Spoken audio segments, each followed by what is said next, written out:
God, I hope that showed up on camera.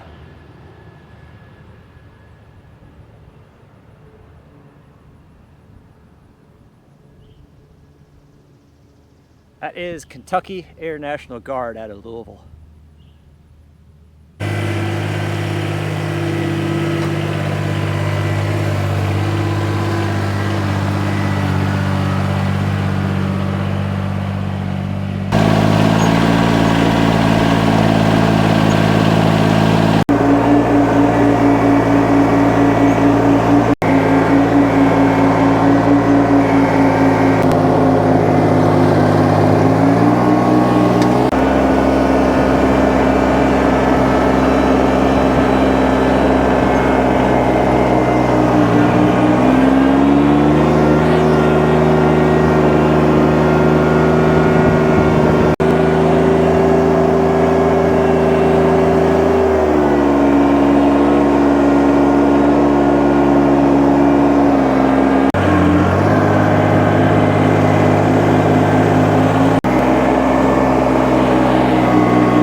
Everybody's property here is all connected by some backwoods four-wheeler trail.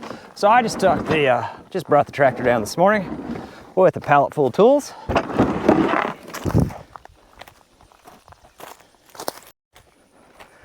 Let me show you what we're getting into. By the way, welcome to the channel. My name is Mike, if you're wondering.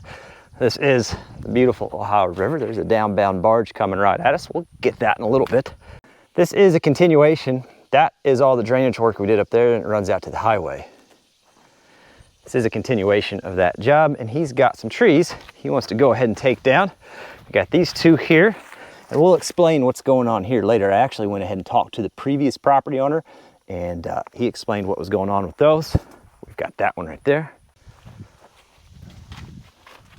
This massive cottonwood is staying. I just want to show you the size of this dang thing, though. It's huge. This fella by the highway is getting ready to go down as well. That big one right there needs to come down, but we'll talk about that too.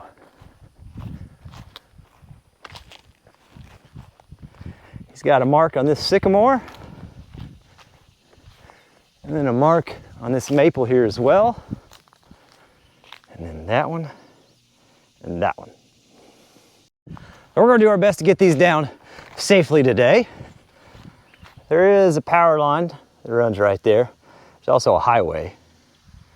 So everything is going to go towards the river. And the short-term plan is just pile everything up in some small burn piles. Our county's got a burn ban right now, so we're just going to kind of pile everything up so it can sit and dry out, and we'll burn it at some point in the future. Today's goal, get them down on the ground. Let's start with these three right here. So these two right here, these are maples, and that one is a sycamore. So I did talk to the previous property owner because I was just kind of curious what he had going on here, so I'd have a little bit better idea what I was getting into. You can see these are covered in ivy, and they were covered in ivy. His plan was to take all of these down before the property sold. What he ended up doing was girdling them, cutting those two lines. Cutting those two lines like that, which kills the tree. But his plan, his thought process was he's going to girdle them, let all the ivy that's on them die out so he doesn't have to mess with cutting a tree covered in poison ivy, and then come back and cut them down. What happened was the property sold before he could actually get them cut down. So he let the new property owner know what was going on with that. So there's nothing malicious about that. Some people worried about it in a previous video. That was all part of the plan, and honestly, it's a pretty good plan because there's a little ivy on it, but not a lot. So if you look way down there, you can see there's an upbound coming up too. It looks like it's going to be a Crowns Corporation with 15 loaded with coal upbound. And I'm going to guess it's a Crowns Corporation. 15 empty was coal, but it's now empty downbound.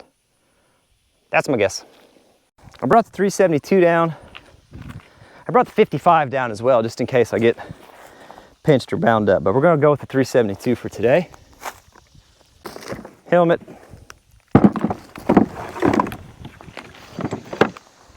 Chaps, ear and eye protection.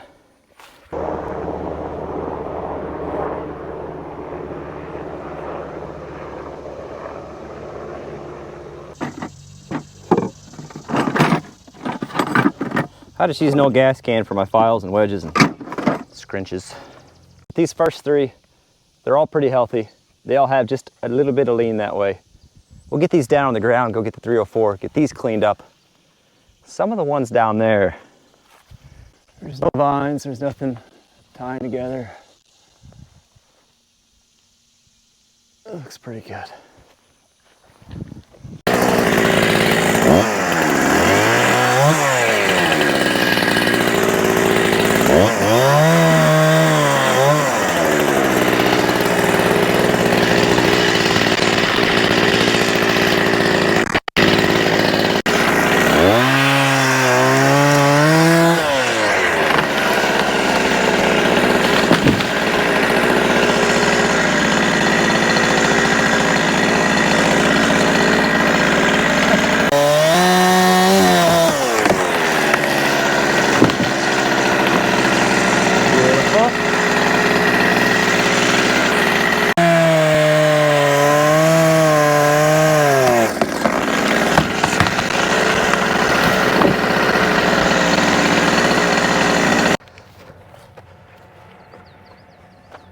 Yep, Crowns Corporation 15 empty. Crowns Corporation moves a ton, well, a whole bunch of tons of coal up and down the river.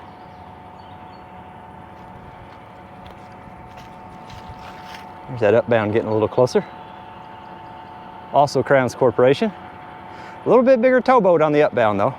I'm not saying it's right or wrong, but I'll show you the way I did it. Real small face cut because it had some pretty hard lean. You knew the timber itself was kind of dead, so big old fat hinge so it wouldn't sit down and pinch my blade.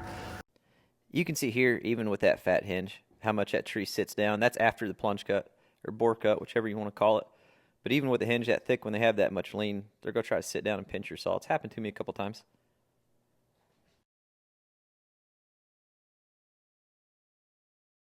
Did that bore cut to cut that center out so it wouldn't try to split up the log on me as it fell.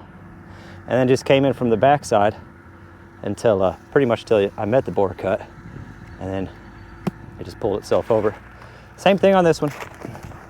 Big old fat hinge, a little bit of a face cut, bore cut to relieve the pressure on that center so it wouldn't barber chair on me, and then from the backside until it gave.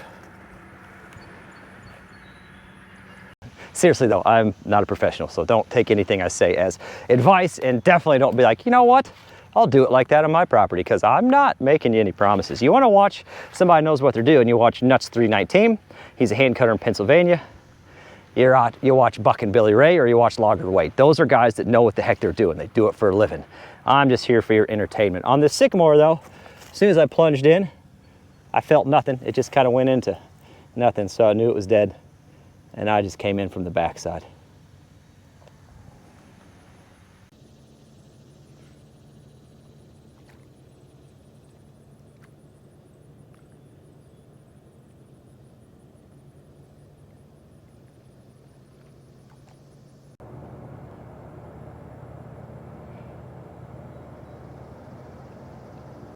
That's pretty cool. That's an insane amount of cargo. Each one of those barges is anywhere from 1,400 to 1,800 tons per barge. And most of the time they're pushing a 15 barge tow on the Ohio. So whatever that math is, moved by one massive vessel, it's pretty impressive. But we're here to take down hazard trees. You think the fellow will honk? You think we could get a hello? Let's try it once. He ain't looking this way, he's looking ahead. Yep. Yeah, it was worth a shot. I went ahead and got 304. Let's get these cut up and cleaned up.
He'll have that. But we got that, so no worries. This is my tripod today. The thought process is pile everything up on these stumps here, so whenever we burn it, they help kind of burn those stumps down a little bit too.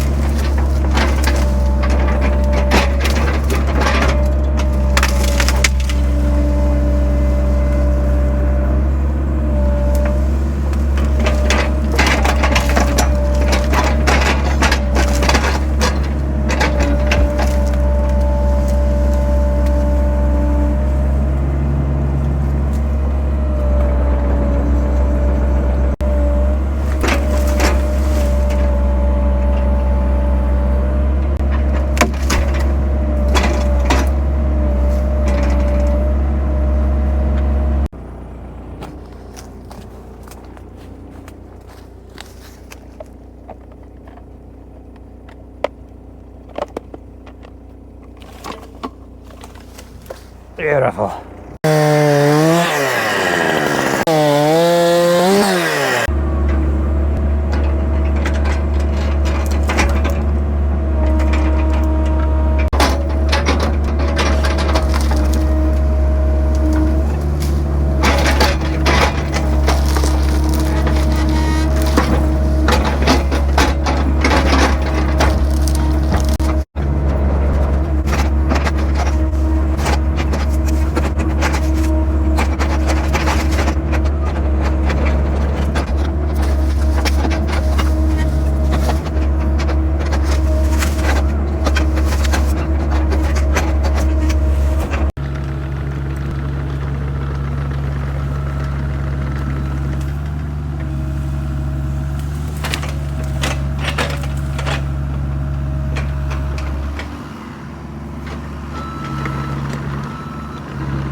Another time.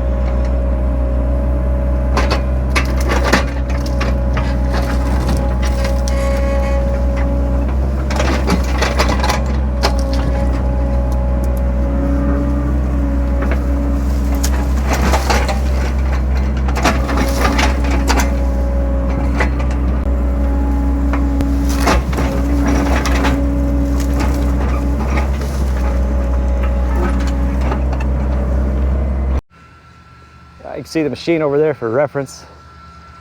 We'll move on to this one next. It's another maple. Definitely dead on the inside there.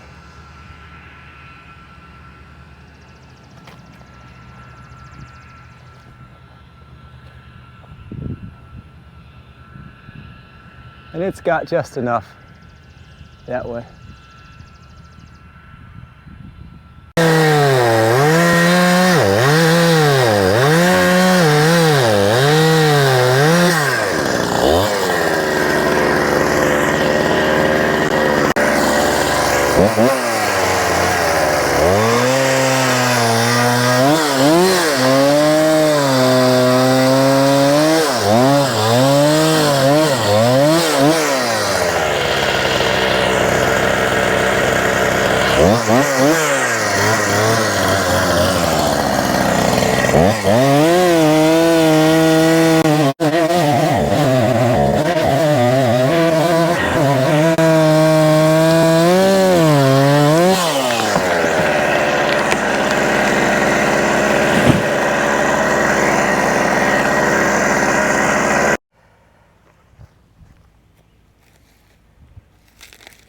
Not much left on the inside of that one. I need to touch that saw up with the filer real quick.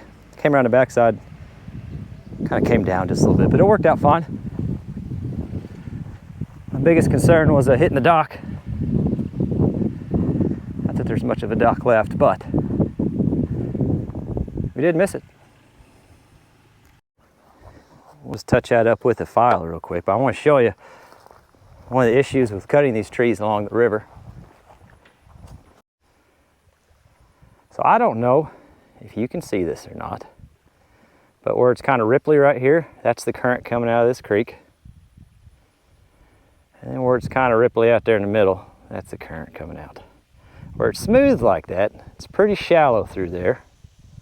This part, the river just kind of drops silt off, and this is pretty much a deposit area. There's places that cut, there's places that deposit, and this deposits here. The river builds this up every year. And this is what it leaves behind. It's almost a sandy material.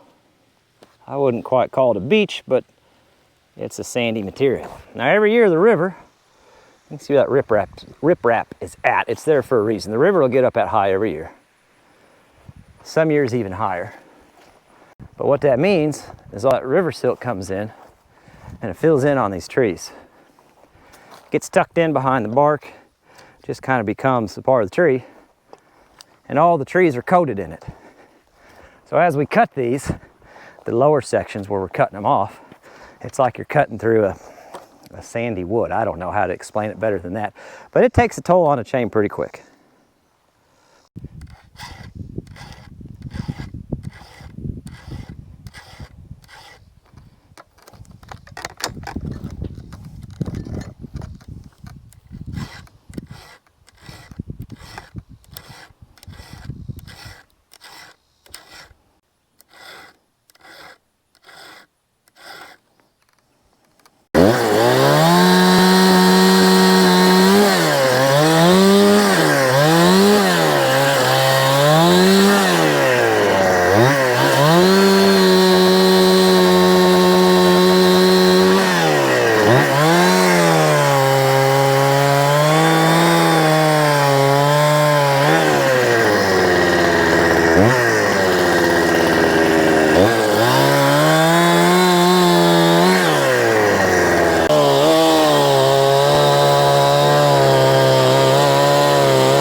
Let's get some of that cleaned up.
if we get lucky here, that pile is right where that top will land.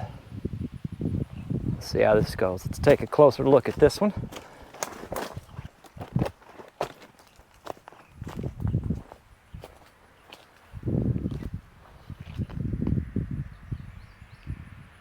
We're gonna try to swing it right onto that. Let me get her cleaned up a little bit. We'll take a little closer look at it.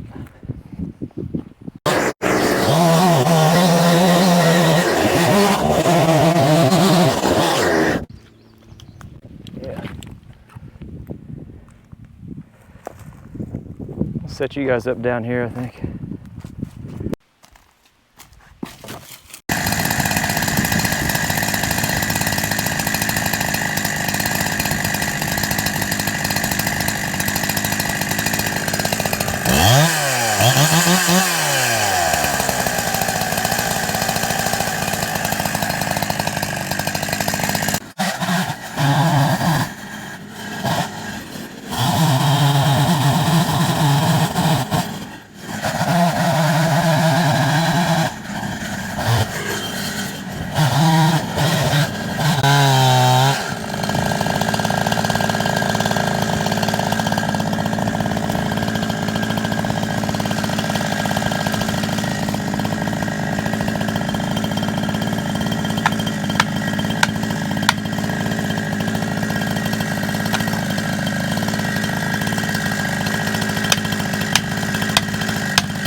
That works for me.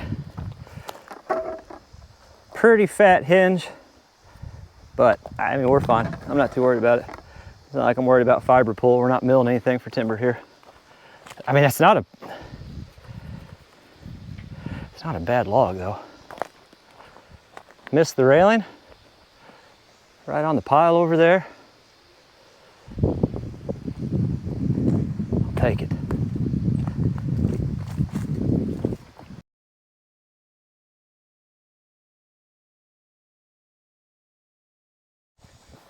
Let's go do a really cool time lapse of getting this all cut up and cleaned up. That thing is covered in ivy. I gotta take the Mini and scrape that off, but check this out. That's the burn pile right there underneath. Trim the tops and throw them on. That's easy cleanup right there, boys and girls. Yes. A fella cannot complain about the office.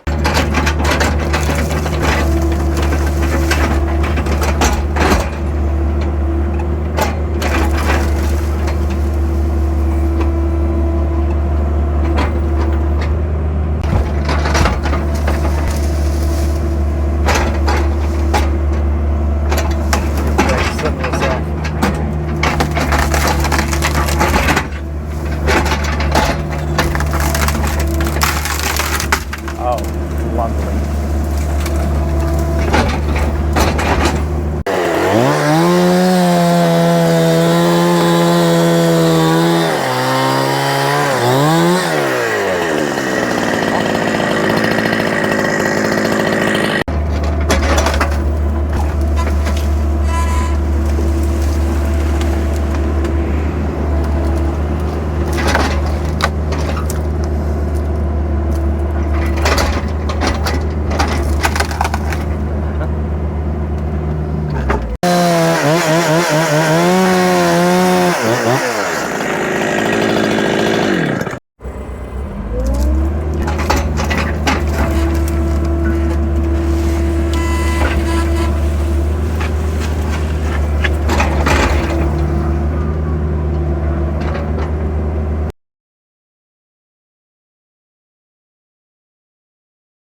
That's got hard lean that way.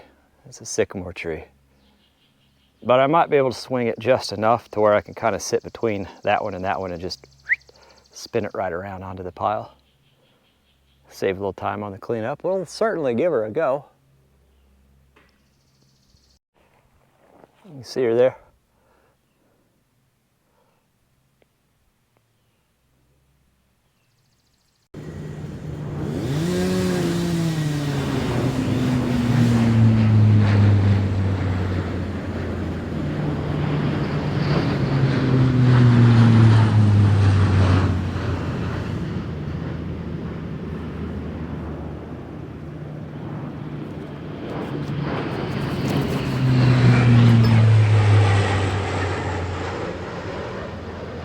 God, I hope that showed up on camera.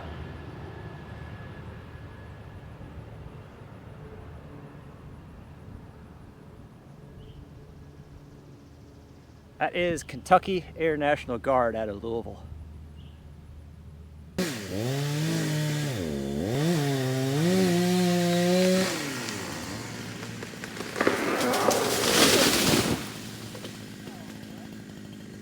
A little closer to the dock than I would have liked, but we didn't hit it, so we got that going for us.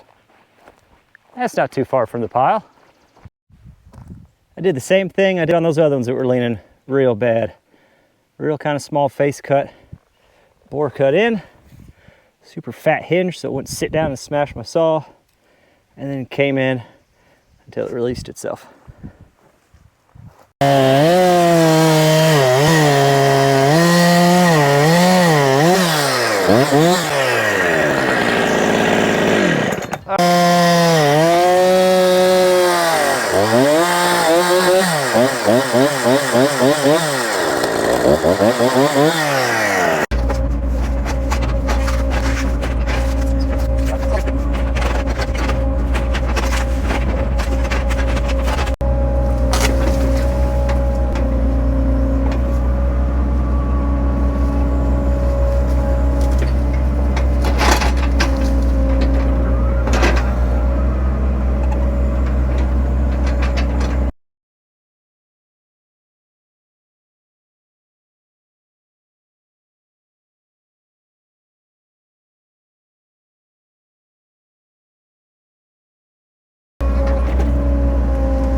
So there's this one still, but I'm not gonna do that one until we get a bigger piece of equipment down here. And back up, I'll show you why. Not only is the trunk itself hard that way, but almost all the top of it is on that side too. And that is the highway, and those are the power lines. Now if we had the 160 or 140, we could cut her and shove her over, but I just don't think a 304 is gonna have it, and I don't feel like risking it. So that one's gonna stay for the time being. This one's supposed to go too, and it's got a little trunk lean that way, then it straightens up, and all of its top is on that side, which is the way it needs to go. And if it was fully healthy, I would give wedging that one a try. I think it's got enough weight towards that side we can make it work with some wedges. But there is nothing inside this thing. Like, there's nothing. It is completely hollow.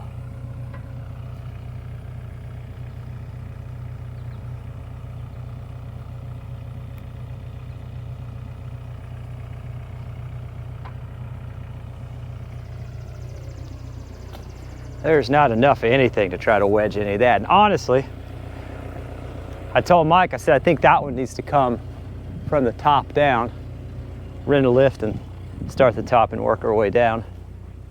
And then when we get low enough, we could do something with it when we're not in danger of the road or the power lines. I would even be concerned, even if we had the 120 or 160, I'd be a little nervous with how far up that rock goes, that there wouldn't even be enough strength of that when you pushed on it, it'd kind of want to fold and fall back on it. But that's above my pay grade. We'll leave that up to Mike. See what he wants to do with it. But there is one more we can handle right here. It really sits pretty decent. She's a little crooked, but she sits pretty decent. Top's pretty evenly distributed, but that side's dead and that side's alive, so it's gonna want to pull that way just a little bit. Obviously, we got the highway here and the power lines, so we want to go that way. But this one is small enough, and with this awesome place to sit the 304, we should be able to push that one fine. So at this point, the DJI microphone died on me, but I'm not even mad about it. I've been using the new DJI wireless microphone, not a partnership or sponsorship or anything like that, but I have absolutely loved it. I just forgot to charge them all the way that night. But I gave that little tree a little test push, make sure it was going to be enough for the 304 to handle. Did a little bit of a face cut on it. Came in from the back side and cut it. And we were able to push it down pretty easily. The video stabilization has also seemed to have left the chat at this point in the day, but that's okay. Gives you a little idea how rough it really is. The GoPro has fantastic video stabilization. It kind of hides it sometimes. Then we got everything all cleaned up, stacked onto the first burn pile, so that should work out pretty well. Ended up with two burn piles, that one there on the left. Ended up with some logs that I may try to save and do something with. I haven't quite decided yet, but we got the logs I like to pull out and set aside, and then that other burn pile on this end. And we'll try to get this all cleaned up and power raked at some point as well. But here's what it looked like a few days ago. This is before we took everything down. And this is how everything turned out. Opened up his view pretty well. Pretty happy with it. Hopefully he'll be happy with it too. I definitely appreciate you guys watching, and we will catch you on the next.